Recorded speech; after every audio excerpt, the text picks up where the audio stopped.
So just when we thought Jasmine Crockett was going to fizzle out and fade away, she decides to double down on everything. Now she's going after Melania Trump. This is crazy. Y'all make sure you like the video right here. Follow for more updates and check this out. Texas Congresswoman Jasmine Crockett took time out of the House Judiciary hearing on immigration visas to insult First Lady Melania Trump and her legal status. Yeah, Texas Congressman and member of the House Judiciary Committee, Lance Gooden, was at that hearing. He joins us now. And Congressman, I'm just going to read part of what she said in what I would call a very serious hearing on a very serious issue that impacts our country's immigration and ultimately decides who comes into our country. Yet the Congresswoman decides to use her time to say the following. Melania, the First Lady, a model. And when I say model, I'm not talking about Tyra Banks, Cindy Crawford, and Naomi Campbell.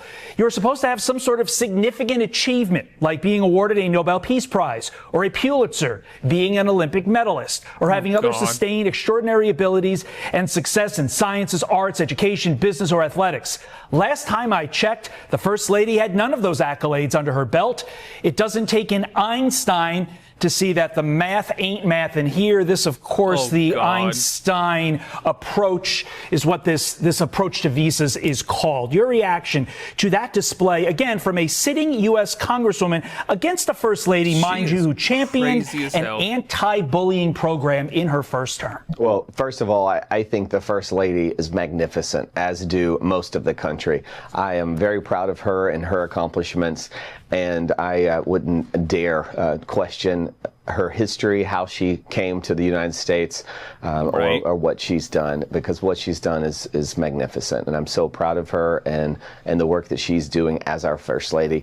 As for this hearing and my colleague criticizing her, I think the best thing to do here would be to ignore it. I think that the radical view of the Democrats is one where they want to ignore the open borders that have destroyed our country. And I find it pretty rich that they would go after someone like the First Lady, who came here as an immigrant, like millions of Americans with her who came here the right way. All the while they've turned a blind eye at the open borders over the last 4 years of Biden that have really destroyed our nation. They're okay with the riots in LA. They're okay with destroying small businesses and violence and unrest, but they want to go back in time and rehash the immigration path of Americans who did it the right way. And I think that's a shame. And I think the American people see through that. And I think the American people are happy that Republicans are in charge and that there is law and order being restored. The border is secure. We've had no crossings in the last several months, no illegal crossings. And now we are working to ship the illegals out of this country. The big, beautiful bill will do that. And I believe that's the path that we need to go in. And I think spending time acknowledging radical comments and hearings is a waste of time.